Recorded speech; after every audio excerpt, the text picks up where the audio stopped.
Bapak Ibu, kita harus memperhatikan kaitan dengan masalah apa yang kita kerjakan dalam sehari-hari dari mulai bangun tidur sampai tidur kembali. Itu tidak ada perubahan. Apa yang kita biasa lakukan dari bangun tidur sampai tidur lagi itu tidak ada yang lebih. Bangun, tahajud, zikir, baca Quran, sholat subuh, pulang baca Quran, ngopi, udud, terus sampai siang, sore, sampai tidur lagi. Itu aja diulang-ulang. Tapi tidak terasa di dalamnya ada amal yang Allah catat.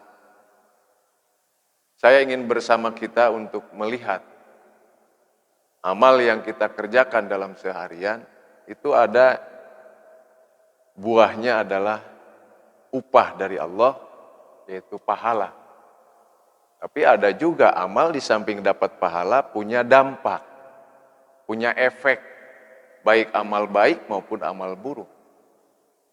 Nanti kalau saya sampaikan beberapa kisah dari hasil amal yang kita kerjakan, banyak yang punya dampak terutama.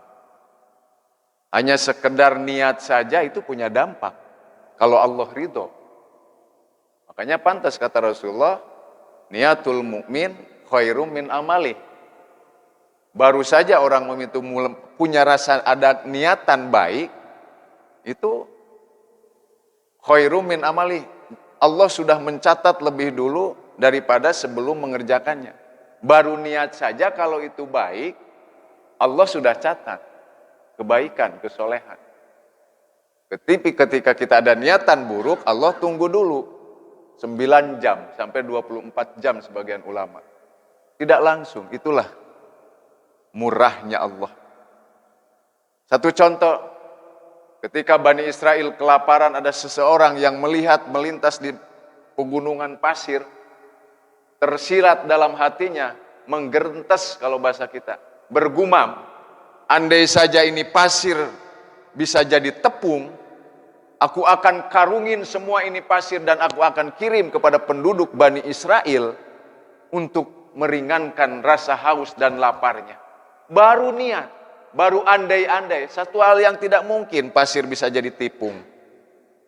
Tapi saking ada niatan yang luar biasa, kenapa ketika kita memberi, orang membantu, menolong orang yang sedang kesusahan, luar biasa. Baru niatan saja bergumam jauh dari kenyataan, andai saja ini tumpukan pasir ini jadi tepung, aku akan panggul, akan karungin, dikirim kepada yang kelaparan di Bani Israel.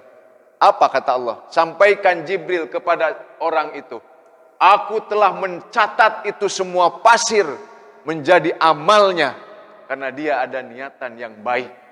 Baru bergumam. Pantas Rasul, niatul mukmin khairum min amalih. Tapi ulah terus nu penting niat we, lain gitu maksudnya. Ya. Cukup niat sholat berjamaah subuh tapi di imah, bukan begitu. Bukan ke situ maksudnya, tolong dipahami. Bapak Ibu yang dirahmati Allah, ini ada amal Allah buru upah, kasih upah Allah. Tapi ada yang punya efek. Satu contoh, ini banyak saya ingin kalau ini saya sampaikan. Ada Wais Al-Qarni punya efek amalnya, ngagandong ibu nanti Mekah ke Madinah. Sa'ad bin Mu'ad ada efek dari amalnya karena khusyuk sholatnya sampai bergetar aras ketika wafat.